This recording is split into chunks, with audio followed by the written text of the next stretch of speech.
Good evening. Evening, everybody. Evening.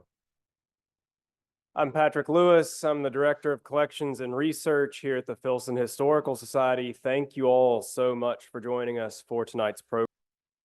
Our speaker tonight, Wayne E. Lee, is the Bruce W. Carney Distinguished Professor of History at the University of North Carolina at Chapel Hill, specializing in early modern military history with a particular focus on North America and the Atlantic world. Please join me in welcoming Dr. Lee.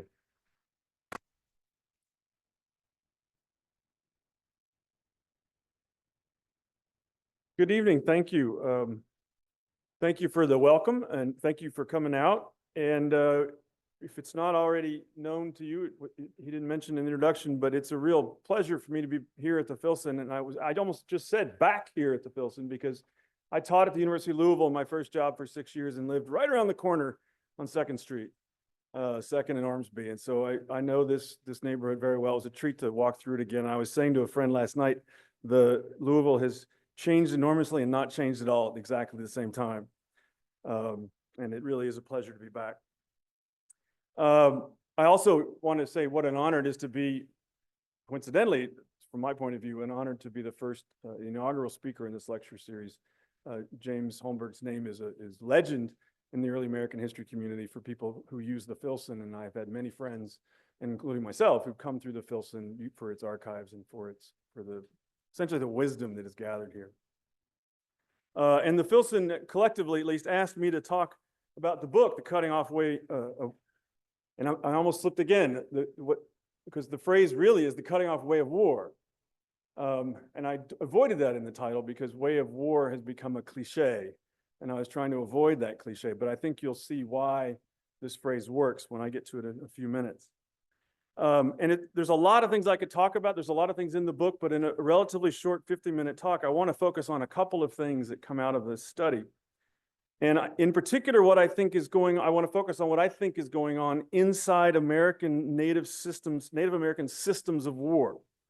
And in particular, what I think their war aims were. What did they want to get out of war? And furthermore, in particular, I've focused in this book particularly on war amongst Indians, not necessarily the Anglo-Native wars or the French Native wars, but the Native wars to the extent that we can perceive them. Because I think those patterns, which they've been doing for millennia, or within certain cultural parameters, with hundreds of years at least before the arrival of Europeans, those patterns set the patterns for warfare that they would then turn into the colonial context. And it's their war aims that interest me the most because of a larger project that I'll tell you about in a minute. But it's also a problem because of the nature of our sources. Our sources inevitably come mostly from literate societies and from archaeology. And those literate societies that wrote things down, what they wrote down was when they were attacked. And sometimes they wrote down things when they were on campaign against the Indians, sometimes with allied Indians along, which meant that the things that they were writing down were how they were attacked. On the sharp end, on the tactical end. And the advantage of that from our point of view is that they had to get that description right. It matters to describe to your neighbors how the Indians attacked you for the next time that they're going to attack. And so there's a certain reliability, again, all sorts of historical, doubting never continues and we have to be careful, but there's a certain amount of reliability at that lower level of the warfare experience. Now, and I'm going to come back to that level issue in just a second. To get all the way to the problem of war aims in this talk, I'm going to follow a somewhat circuitous path. And so I want you to bear with me. I'm going to tell you how the path goes so that you can feel it coming. I'm going to narrate a specific campaign that gives you a sense of what the cutting off way looks like. And then I'm going to go back to some foundational, even theoretical issues, but I'm going to introduce those issues to you from completely outside the frame of this book, because they're the issues that I'm actually using in a larger project. This book is part of a project that I'm doing on the nature of conquest and conquest consolidation in world history. And then I'm going to come back and apply that theoretical frame to the case of Native Americans and see where it leads us. But the very first thing I'm going to do is talk about definitions and terms.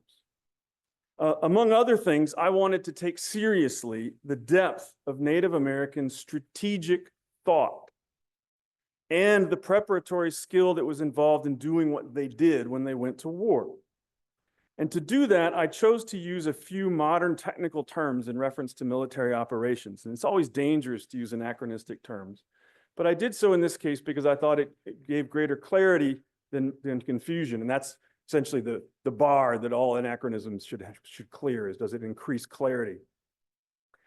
And the terms in this case are those that are common amongst military writers in the modern world who refer to different levels of war. There is the tactical, which is how troops act in combat. The operational, which is how forces are moved in space and in time to gain an advantage at the moment of contact. And then strategic, which is how leaders allocate resources and determine a target or targets whose that will lead to the submission or destruction of an enemy. Now, those terms and distinctions appear in the book because I think they help clarify. And Native Americans' tactical techniques, meaning how they shot bows or guns and how they used trees as cover or tried to surprise enemies in various ways, are the ones that are the most visible in our sources and the ones upon, again, which I said before, we can most rely. They're the ones that our witnesses really want to get right. And they also end up dominating many historical analyses of how Indians fight, the ones that come before myself. What I wanted to do was imagine how natives imagined a campaign proceeding.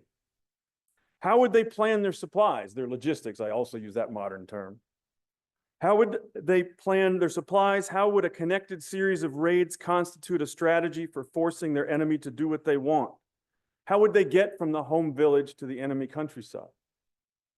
And ultimately, what I identified through all of this work was what I call the cutting off pattern of operational conduct. It's that operational level in the middle. And basically, the idea is that I use this phrase because it comes from the contemporary English. Cutting off for English in the 17th and 18th century meant kill. They went somewhere to cut them off. It means they went there to kill them. And that phrase often appears in contemporary sources. So I'm actually taking a word that just means kill, and I'm using it in a sort of amalgam of its early modern meaning and its modern meaning in the cutting off sense of like cutting out, like a rodeo rider cuts his cattle out of the herd.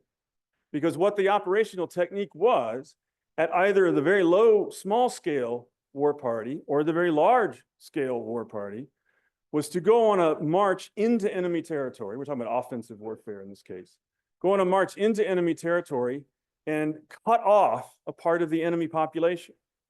And if it's on the small scale, that could be a hunting party or a wood or water party, someone who's out traveling away from the village, and you've only got a few people with you. And one of the things you always want in the tactical environment that you want to create, remember, the operational environment creates an advantage at the tactical level of contact.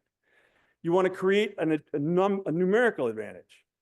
So you find a logging party of 5 and you brought your war party of 20, you already start with an advantage. And then you surprise that war party, you cut them off from their home, you kill or take prisoner those whom you can at the small scale. In the large scale, if you bring a large war party, for reasons we'll get to in a little while why you might want to do that, you would target an enemy village, potentially on the edge of a cluster of enemy villages, and try to cut off that village from its neighbors. And we're going to talk in a few minutes about what exactly that would look like and how long that would look like and how do you cut off a village from neighboring villages and why that matters. And in fact, to talk about it, I want to give you an example from August of 1669, when the Mohicans, who are an Algonquin confederation living over here on the Hudson River, after a series of events they blamed on the Mohawks, gathered up some allies from amongst other Algonquin tribes, the Narragansetts, the Massachusetts, and some Christianized Indians in the colony of Massachusetts. And they went on campaign against the Mohawks up here along the Mohawk River. What they did, now focusing in on the Mohawk River, and these are at that time there were 4 Mohawk towns. And the Mohican plan apparently was to attack the first, the one most downriver, Ganadagway. And they march in and successfully, over 200 miles overland, they successfully arrive the previous night from their attack and set up camp a short march away from the Mohawk town. And in the pre-dawn darkness, they march into the area of the town. They surround the town, which has a palisade fence around it, a wooden post upright fence around it. They surround it, and in the early dawn, pre-dawn light, they fire a volley into the town. Now let me back up and tell you about my sources. We have two sources. One is an Englishman, Daniel Gookin, who hears from the Mohicans at the end of the campaign what happened. They go back and they tell them what happened. Gookin was a missionary out amongst the Indians at that time. Their other source was Jean Piron, who was a Jesuit missionary who was living in this village and who actually will accompany, will be involved in the story later on. But he was not here at the initial attack, but he's describing what he hears later. So we have a French account, we have an English account from both sides, one from each side, which is pretty fantastic. Not always, doesn't always happen that way. But those are the only two accounts we have. And so you can imagine that they conflict. They don't always agree. And one of the things, in fact, that the cutting off way does is it gives you a model for anticipating what the Indians are likely to do, and then you start to see the pattern, and it helps you resolve conflicts in the sources. And so one of the things I think is happening is when they say they unleashed a volley at the palisade walls, the Mohicans and their allies did, I think what they actually did was they crept up to those walls and pressed their muskets through the cracks between the palisade poles and let off a volley just pointing at the longhouses on the inside. And bullets will go through the longhouse walls. It creates chaos. There's noise, there's smoke, there's casualties. And then the Mohawks, women and men included, leapt to prepare to defend the entrance to the palisade wall. No one assaults the entrance. Let's back up and ask why they don't assault the entrance. Because fundamentally, Native American societies were demographically fragile. They could not, on the offensive, afford to lose lots of casualties. Leaders on the offensive did not want to incur a lot of casualties and therefore lose their reputation and therefore their position of leadership.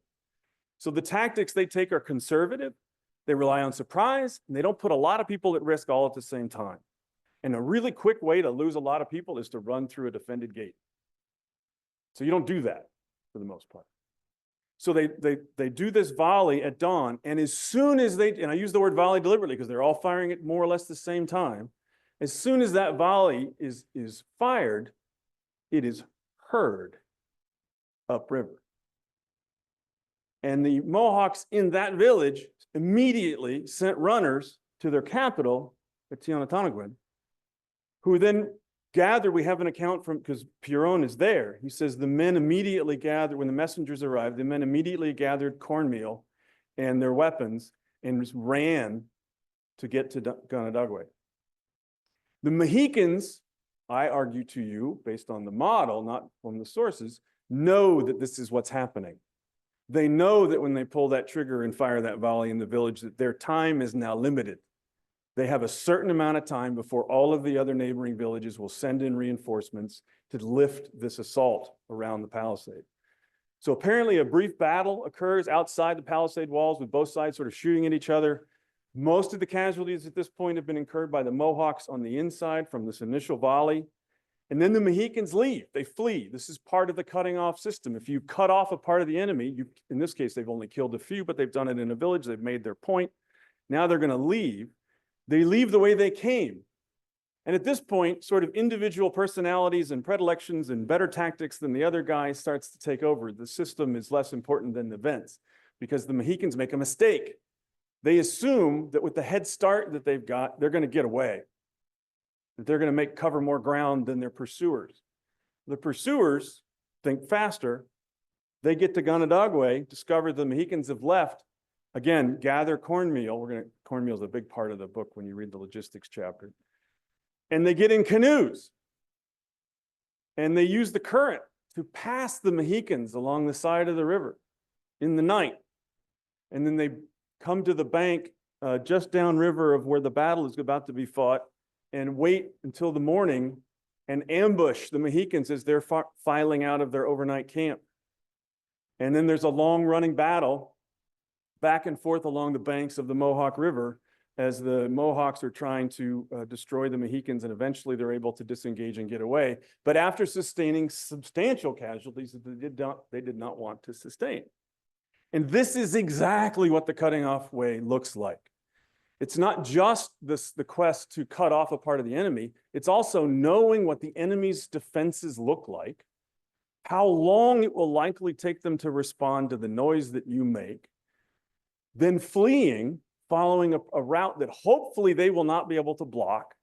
Then the defender will send reinforcements from other towns, pursue and hope to create casualties during the pursuit to satisfy their own individual needs for success in war, in taking enemy prisoners or trophies from the enemy, and so on. And this is a pattern that we see when you sort of know the pattern, when you look into the sources, you see this over and over and over again. And the model in this sense helped me to not only understand the confusing accounts in the different sources, it also helped me make sense of the timeline because there's Perron's timeline and Gukin's timeline of how long the fight lasts don't match up. But when I apply the model to it, you can sort of smooth that all out and it all starts to make sense. It also I would think it will help modern historians tell this story better because there's 4 modern historical retellings of this account before mine. And none of them basically mention the reinforcements from the Mohawk capital. And that's the central part of the battle. Furthermore, understanding the operational, the middle level, the operational significance on the defense of the neighboring towns helps us as historians understand in the long term how disease and population loss that makes Indian nations ultimately reduce often to a single town makes them vulnerable because now they lack strategic depth. Now when attacked, there are no nearby reinforcements to come to their rescue.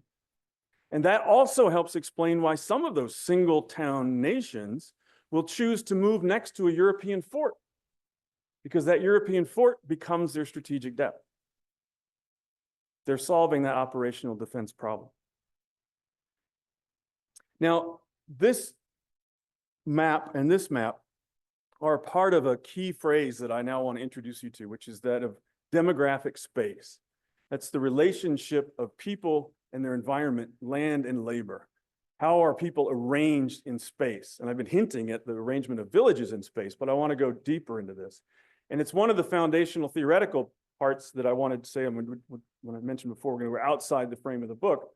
And the first foundational concept here is that in an organic economy that is shared in the early modern period by Indians and Native Americans Indians, South Asians, Native Americans, Europeans, they're all in a fundamentally organic economy in the 17th and 18th century, meaning that all energy, with the 2 crucial exceptions of wind and water, derives from organic growth.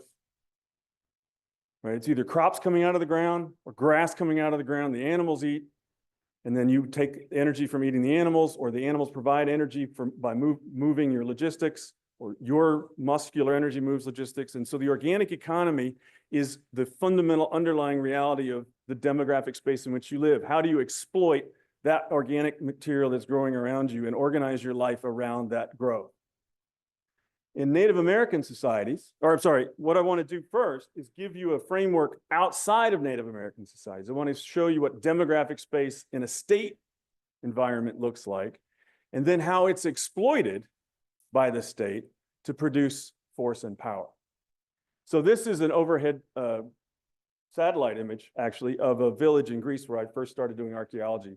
These satellite images were not available when I started doing this work, and it would have been really nice. But I was studying this village right here, and all of these fields belong to this village.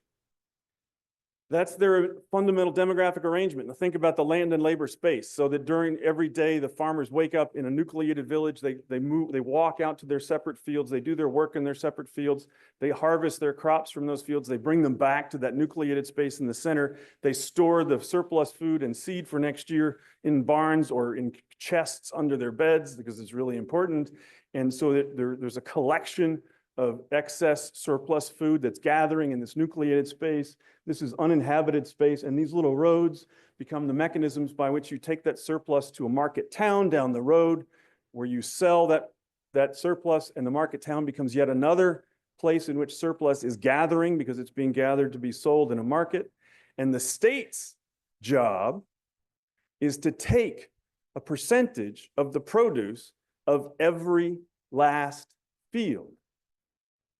And then the state will then convert that surplus going back to our model, they extract wealth from that operating demographic economy of farmers working in the countryside, and they convert it into force. That's how states pay for armies. They take their surplus off the demographic landscape, the human labor land interaction, and they convert that into force.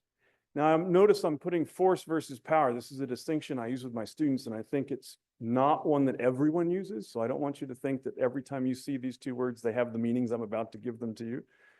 But in my world, force is violence.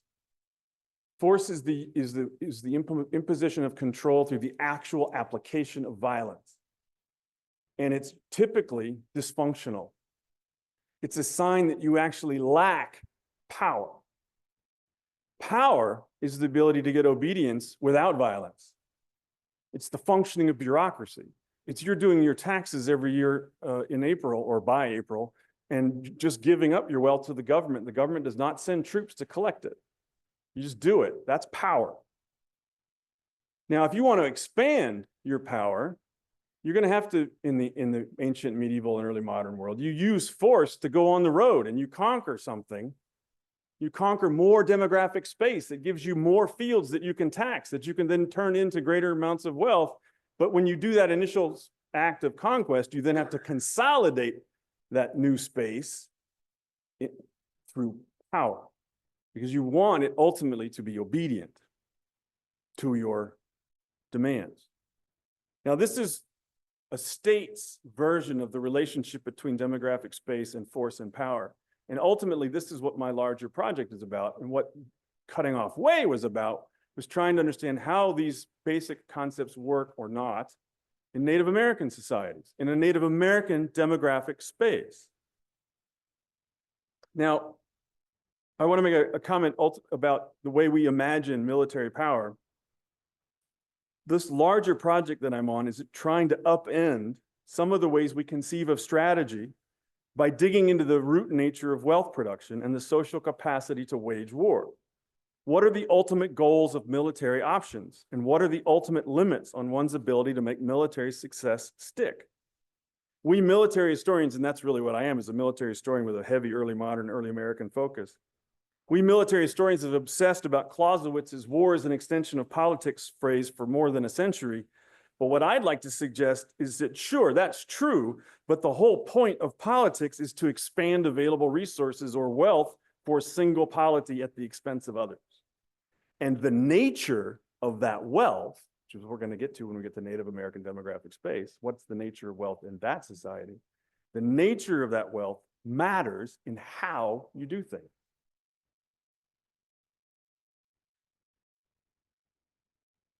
So let's talk about the way states conquer. You're about to see a professor play with PowerPoint and also make themselves the center of the story. Ego, I am the king. This is my state. That's my resource base. In the early modern, in an organic economy, resource base is literally defined by expansive territory, the organic growth out of the ground. More space, more organic growth, more wealth.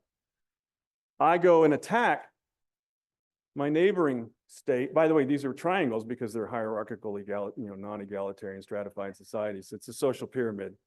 So, and again, ego, I'm the king. I always win these battles. So I defeat my enemy. And one method or one option is for me to decapitate the elite from that society. That's the cutoff part of the pyramid. And then I absorb an enslaved population into my society. I've increased both land and labor. My resource circle got bigger. My other option when I go to the next enemy state is, again, I'll win, is to decapitate the elite and impose my own elite as the new rulers of that location. And those guys will be my best buddies, my closest kin. They'll be loyal to me because of that, and they will surely, endlessly provide me the surplus that I expect them as people who are nominally subordinate to me. Same thing happens in a slightly different way. My new, much larger resource base, I can go to my third enemy state and say, do we really have to fight? Wouldn't you rather just submit? And if they agree to submit, then I co-opt that existing elite. They get to live, and now they have to provide me a part of their surplus. Now, those are the three basic models of conquest for most of state-based human history. That's not all of war, because not all of war is actually successful conquest. Very often there's some other state, can't quite get a handle, can't wrap my fingers around. It's like Rome and Parthia. I can never knock them out of the game. And what we end up doing is fighting over this territory in between us. And eventually, maybe I'll even take that territory from the enemy state, but then I'm going to have to garrison it because that's part of the consolidation. Part of making that new territory be under my power is I'm going to have to expend some force in the form of garrisons to make that mine. And I'm pointing out this issue of garrison and fortification because Native Americans don't do that. And I want to show you why they don't do that. And if you're wondering, if you're trying to think of historical examples, think the Norman Conquest, of Anglo-Saxon England and castles getting scattered all over the countryside as a way of controlling that countryside and ultimately consolidating power over that countryside in a way that no longer requires force in quite the same way. So let's turn to what the Native American demographic space looks like. And of course, I first have to say that this is a generalization. We're talking about eastern woodlands, North America. That's an anthropological term for sort of the eastern Mississippi, south of the subarctic, kind of north of Florida. Florida's a little bit wonky climate-wise, but mostly it's included. There's a lot of variation amongst nations, but to use one of my favorite sentences in the book, and everybody has a favorite sentence in whatever they write, often it should be deleted. But this one survived. The eastern woodlands was a zone with many qualities of life in common. Woods and rivers, deer and rabbit, corn and beans, along with the absence of domesticated draft animals, were all shared basic realities. Competition for resources, a desire for security, and ultimately war were also a part of those shared realities. Now, the demographic space we're looking at here, there's two, because this is all about war, so there's actually two of them competing, is essentially we have town clusters, very often arranged along water courses, not necessarily in a glob like this, but more strung out along a waterway. And each of the existing towns would also be surrounded by its fields, not unlike the village in Greece that I showed you. And it'd also be surrounded by old fields, fields that have been left fallow or no longer being grown, and also be surrounded by old town sites because they move the towns around within a certain radius every 25 odd years when the wood buildings wear out or become infested with bugs. And so you have to imagine this whole inner circle as a deeply crisscrossed with paths and fields and old fields and meadows and forests that is very intimately familiar to everyone who's living in it. And often, again, within gunshot sound of each other, but not always, or at least the next one down the line would be within that sort of sound range. And then there's around that, there's a larger circle that is what I call the near-in safer hunting grounds, where there's no villages currently, but it's clearly established as sovereign territory of that nation. And it's near-in hunting in the sense that it's hunted all year round. You can get meat from there to the village without it spoiling on the trip after the kill. Those of you who've hunted know that if you hunt in temperatures above about 40 degrees, you're taking a real risk about hauling meat more than a day. But you can, in this near-in hunting, you can hunt all season. As many of you, of course, already know, there's a winter hunting season for most native eastern woodland societies. There's different ways they approach it. Sometimes they move the whole village out to this broader circle. Sometimes they just sent the men out to that broader circle where they could hunt for the winter, bring the food back more occasionally, but they're doing it in a cold environment where it stays fresh for transport. And of course, there's also drying and all those other things, but this is some generalizations. I want to point out in this picture, before we go any further, that these circles are not to scale. That outer circle could be gigantic. It could be Kentucky. Kentucky is claimed by more than one nation as its hunting territory, and that's why there are not historic period settlements in most of Kentucky most of the time. And that's also why we have a de facto buffer zone, because you have overlapping claims. And where you have overlapping claims, it's dangerous to go hunting. If it's an acknowledged claim, there were actually systems for acknowledging the claim of the other society. You could leave literally meat at the boundary of their hunting territory to acknowledge that you had been on their land. If it's conflicting claims, you get a buffer zone. And what happens in buffer zones where hunting territories overlap and where it's unsafe to go hunting is that deer flourish. And then it becomes a very attractive place to go hunting. And then it becomes a zone of conflict again. So this is the demographic space that we're looking at, and it has several interesting consequences. One is there is no surplus accumulation here on a large scale because there's no taxation and there's no market town. There is seed accumulation and there is some seasonal surplus, but there's no long-term surplus that's being exported around. It also means that you have villages are dispersed, but it creates that whole dispersal zone is a zone of danger for attackers that are moving in. Because everybody can react, everybody in that immediate circle can react quickly to anything happening inside that circle. It also is telling us that we're going to have to look for a hunting acreage problem. We're going to come back to that in a little while. And lastly, in this demographic environment in which movement, even if there was surplus food here, it's not portable. You've arrived on foot. You've attacked on foot. You're at the end of a long logistical tether. And your ability to take loot back is highly restricted. And the best loot and the most valuable loot is people. And so one of your goals, your tactical goals when you get there, is to preserve some life to take as prisoners for the march back. Thus, this famous Iroquois drawing or Haudenosaunee drawing from the 17th century is copied by a Frenchman. Now, the other sort of outside the circle piece of demographic space is the arrangement of the enemy demographic spaces. So this is a map of the Haudenosaunee towns, not all at once. This is towns found archaeologically. So these are towns moving around within their basic zone. But you can sort of see the way that Haudenosaunee, and these are all allied nations, how they're clustered separately from each other. Now let's zoom out. This is them inside essentially the blobs of all the other nations in the region. Now, each of these blobs, although not originally intended by the archaeologist to mean that, functions in my world as the close near-in hunting zone. Now imagine the hunting circles around each of those blobs that would be much bigger and would overlap in all sorts of ways. That's where the competition and conflict comes from. The Europeans looked at this landscape and saw emptiness. The Native Americans looked at this landscape and saw crowded. And that's where the competition and conflict comes from. Now, moving across this space, it's also important to emphasize the space in between all those with the clusters we just looked at is not wilderness. It is highly managed and shaped and understood space through which they traveled on a regular basis, both for hunting and for war. The most famous version of this is the Warrior's Path, which runs from roughly the North Carolina, South Carolina border into upstate New York in one continuous, occasionally dividing path. And it had its path, had forks.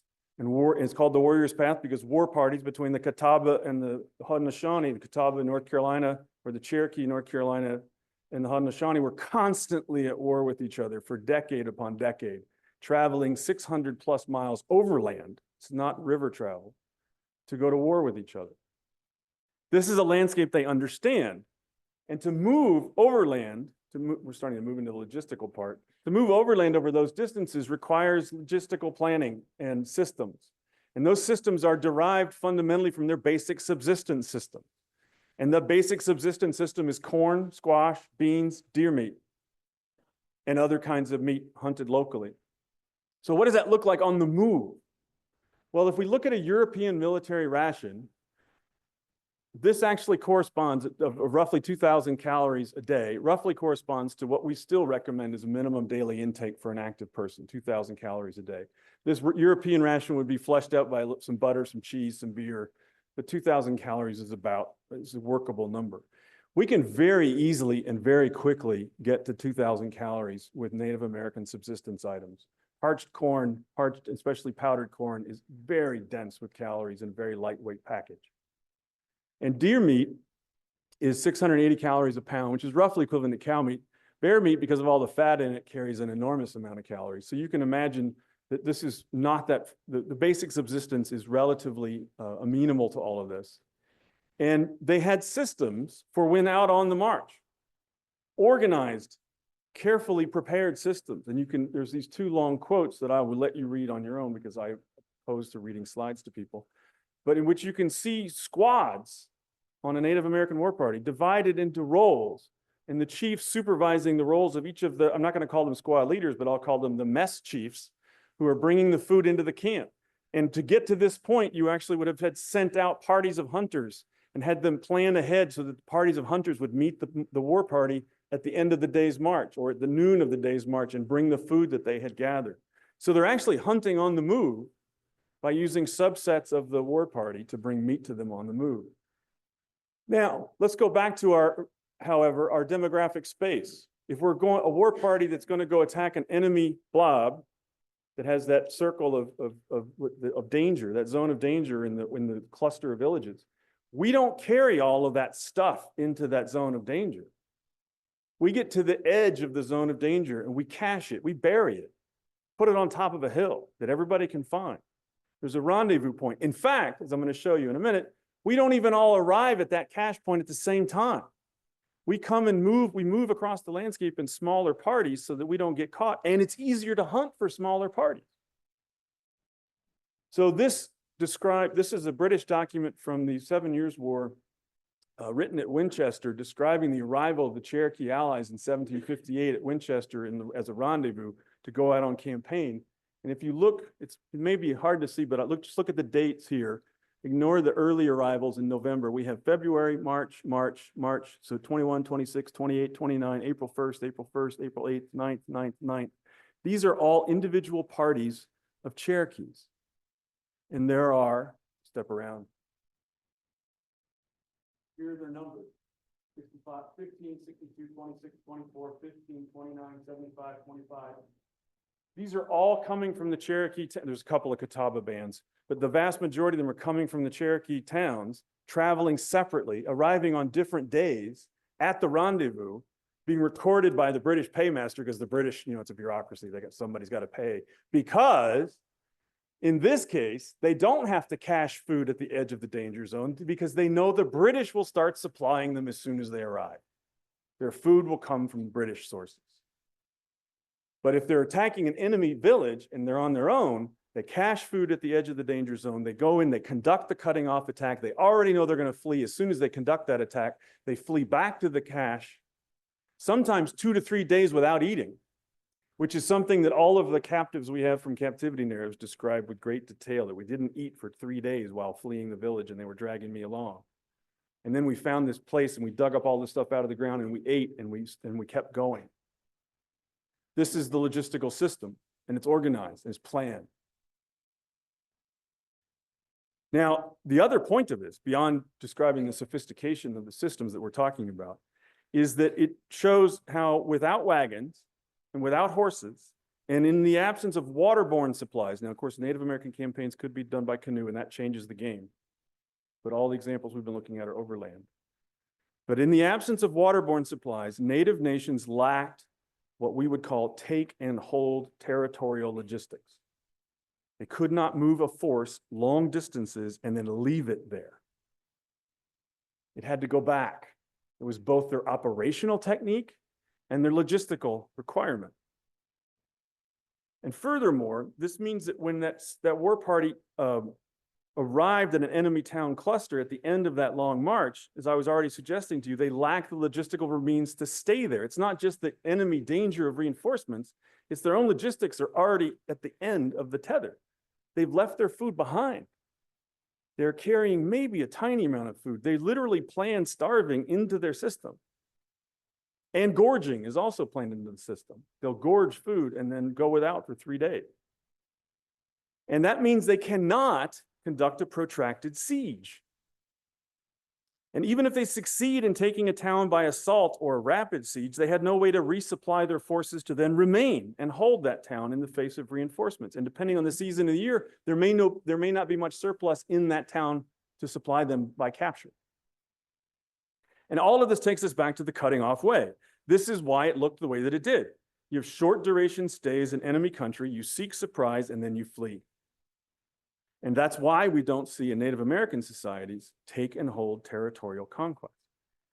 Instead, what we see, and this is one of the, I'm going to just tell you up front, one of the truly, I believe, original contributions of my book, because I'm the first person that I'm aware of who's really pointed this out, is that the goal of conquest, notice we're circling back to war aims now, the goal of conquest was to empty space, not take it. Now, why would they want that? Well, let's talk about deer. This is a map of the Cherokee towns that I prepared for what ultimately became an article, now is a chapter in the book about fortifications. I was working on a completely different subject, hadn't thought about logistics. This is where the Cherokee towns are. When I started thinking about problems of logistics and demographic space and started doing some really basic math, I said, let's just pretend that this is the close-in, near-in hunting area of all of the Cherokee villages taken together, because it's easier to do math with squares. So I'm not going to draw a blob. I drew a rectangle. So I can tell you that that's 8,820 square miles, because that was easy to do with a rectangle. That is probably, using a Kentucky example, by the way, the highest deer population county in Kentucky, multiplied times that square miles gives us 414,000 deer. We can imagine in that space in the 18th century. In 1700, there's 16,000 Cherokees running around. That's 26 deer per person. That might sound like a lot, but you would hunt that out in a hurry if that was your only hunting territory. It would not take you long before the deer were gone in that space. And so if I can make the Cherokees leave that space and I can start hunting it, then I have got more space than I used to have. And I didn't even really see this the first time I wrote that piece, but the model is telling us this is two societies at war with each other. The society we're heading towards here is the Creeks. The Creeks and the Cherokees go to war between 1715 and 1752. It's 40 years of warfare. And a cutting off attack is going to hit sort of like, just like the one at Ganadagway, it hits the first village first, the first village inside the zone of danger. And you hit it over and over again, even if it's just a few casualties, it becomes uninhabitable. No one wants to live there anymore. Even if you don't kill them all, they move. And when they do that, you've increased the buffer zone between you and them. You've emptied space between you and them and made that space safer for you and more dangerous for them. And in fact, when we look at what happens between 1715 and 52, which again, I sort of discovered by accident and only later drew this red line, all those X's were Cherokee towns that were abandoned in that war between 1715 and 1752. The Creeks are down here. If you can look closely, you can actually see the headwaters are coming from the south and then from the north. This is the ridge line. So they're coming up over the ridges and then down the headwaters heading north and hitting the Cherokee towns that they first encounter as they cross that ridge line. This is a whole different set of Cherokees, which is a different set of waterways. So that's why they're not being hit. But these are being hit by the Creeks coming from the southwest. And you draw that red line and you superimpose that deer zone and you see how much of a chunk they've taken out of the Cherokee close-in hunting territory. They are emptying space for their own benefits. Now, this was me supposing. I'm just drawing lines on maps. But then I started doing research and trying to look more deeply at what was being described in this zone, inside this red zone, and then what happened later. And the narrative evidence goes with me because we have desperate messages from the leaders of these are called the lower towns, the Cherokee lower towns here. Desperate messages from the Cherokee lower towns in 1752, near the end of the war, that complained of losing population to the Creek attacks so badly that I'm quoting, has occasioned all our lower towns to break up and wander all over the nation, all but this town and COWW. And then 9 chiefs from the middle towns, these are the middle towns, 9 chiefs from the middle towns also wrote to the South Carolina governor about, quote, the great many which is driven in amongst us by the enemy. And then later, sure enough, the 1754 peace treaty that is partly arbitrated by South Carolina includes a Cherokee cession of land to the Creeks, not to South Carolina. Now, in addition to that cession, which we don't have many details on, the contraction of this cluster of lower towns reduces the de facto Cherokee claim to the hunting lands further to the south. And 2 decades later, That defeat is thrown in the Cherokees' face when they try to relieve their debts to, follow me now, this is kind of a bouncing ball. The Cherokees are trying to relieve their debts to South Carolina by ceding this land to South Carolina. And the Creeks immediately object, saying that they claimed, quote, part of that land in right of conquest, having obliged the Cherokees during the war between them to abandon it. And ultimately, the proposed cession was scaled back into the Treaty of Augusta, the 1773 Treaty of Augusta, jointly signed by the Creeks and the Cherokees. The whole dispute, however, highlights both how the Creeks claim to have gained ownership of new territories, abutting the abandoned Cherokee towns, but also that the Cherokees persisted in asserting sovereignty over a huge hunting ground, and thus creating the overlapping claims that would become contested buffer zones in the period between 1752 and the cession in 1771. Now, the book goes on to other examples and other problems, including the impact of European technology, mostly guns, but also steel axes. It has a section on issues of lethality and violence, the problems of home defense when under European attack, and even the continuing value of Indian allies in European armies, even when there's only very small numbers of them. And I'd be happy to talk about any of those things. But at this point, I will wrap up and take questions. Thank you.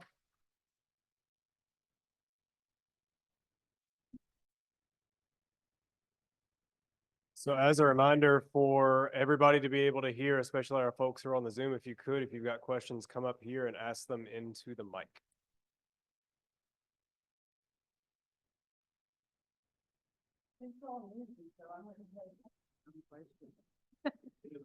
Okay, so I was fascinated by the absence of horses in the strategy. So when did horses come into play, and did that change the strategy to a taken hold? Which is, property rights are sort of a European concept, but you're describing what was essentially a property claim in these various territories. Do they have ways of identifying it? Sure. So horses, it's actually, I think, an area that needs more work is to exactly what is the impact of horses on the system that I described.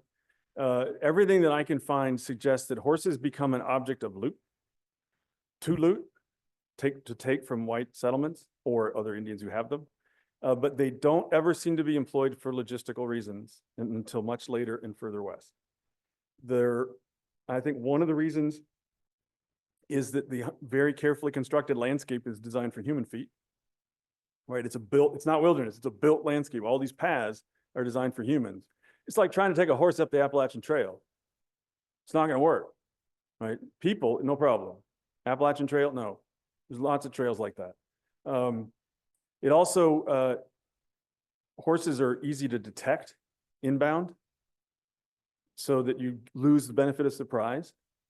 There's a technological equivalent with the matchlock musket versus the flintlock. The Native Americans are completely disinterested in the matchlock because it has a burning match, and a burning match going through the woods you can smell from a half a mile away, and you can see it at night. And so, but as soon as flintlocks come around, the Indians are like, yes, that we're interested in. And the horses have a similar problem. I do admit, however, I think there's more work to be done on the chronology and increasing use of horses by Native Americans, especially when you get west of the Appalachians, because it does start to pick up on the western side of the Appalachians in the later 18th century. One of the longer case studies that I do in the logistics chapter, you can see horses popping into the story, but then they also pop right back out. That's a very simple way of answering that part of the question. It's a standard concern amongst people who used to be taught Native American history or were taught Native American history a long time ago that Native Americans didn't have the same sense of property rights. And that sentence is the bane of all modern tribal nations who want to make sure that their sovereignty claims are clear. They have had, and also I will tell you that the evolution of a tribe or a nation's relationship to property rights, the evolution of that relationship varies wildly depending on which nation you're talking about. So the safest generalization that you can make is that nations absolutely claimed sovereignty over territory and they marked it. The most famous example of this, that one has been known for a long time, so it's kind of amazing how often it disappears from the generalizations, is the Baton Rouge, the red stick. That was the boundary between two nations. That's why there was a red stick there. That was the boundary. And that's why it's called Baton Rouge. So that's just the most famous example, but there are many others. They marked trees, they marked stones. And again, other nations transiting or hunting on territory that was claimed would leave acknowledgements at the border that they acknowledged that sovereignty when they transited through. So there is absolutely a sovereignty thing happening throughout this period. The specifics of legal individual claims over specific parcels is really variable and changes quickly from the 17th right through into the 19th century.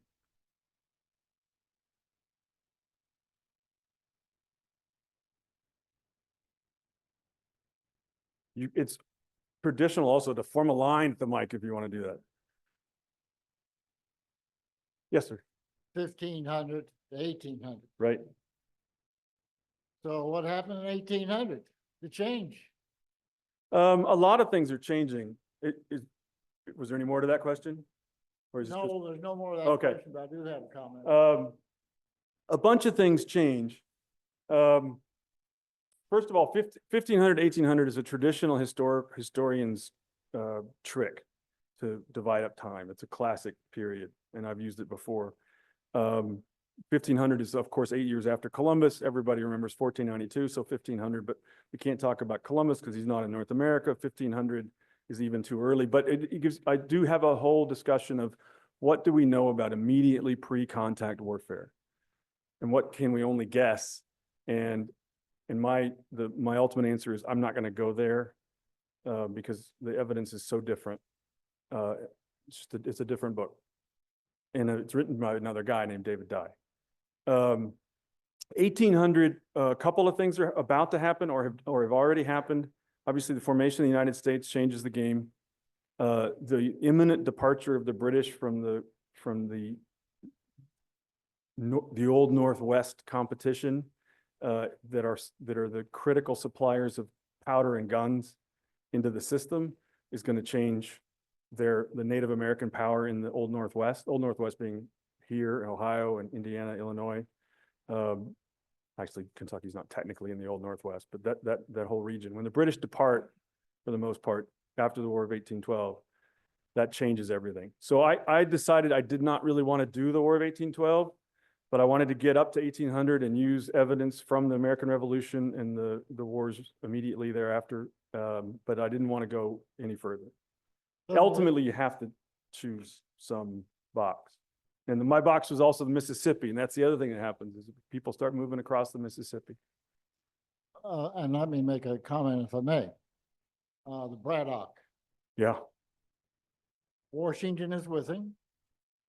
And he tries to explain to Braddock right, of the Indian way of fighting. right, Braddock tells him, these are savages. right, And there's no way they can stand up against well-trained, well-disciplined, well-supplied, well-armed British regulars. right, And of course, they got slaughtered. right. Well, even more important in that conversation he had with Shingas was he said, Shingas said to Braddock, what's going to happen to the Indians who live on this land after this war? And he says, it's going to go to white people.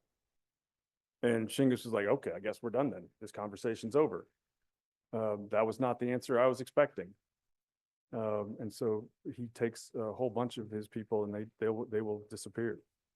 And that's one of the other reasons that Braddock gets caught out like he does, because he doesn't have the same level of Allied Indian support that he started with, because he said stupid things. Now, to be fair to Braddock, his tactics, not his strategy, but his tactics were better than are often reported. He was much more careful about avoiding ambush than he is often stereotyped to have been. He still got ambushed, and it didn't work out well. But there is a certain generalization fostered from the beginning by George Washington that Braddock wasn't paying attention to what the colonials were telling him to do, much less what Shingas was telling him to do. Yes, sir. Of course, I know there was multiple Indian tribes scattered throughout what we now know as the United States. Who would give credit for being what the earliest American Indian historian that actually preserved things in writing that we were able to benefit from?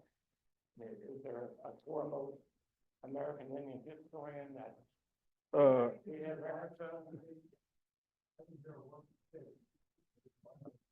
Excuse me. Well, I can repeat the question if that's all right. He's asking who the earliest, I'm assuming Anglo or Franco historian that we can rely on to tell us something about Native American history? American Indian, earliest American Indian? Actual American Indian historian. Oh, William that Apes. Preserve things in writing that William- we were able to benefit from. I would say William Apes. It was Pequot, writing in the someone help me, 1830s. Late.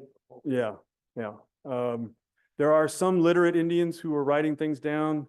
A lot of the writing that literate Indians were doing, they were mostly Christian converts, and many of them were mostly helping write Bibles in their language.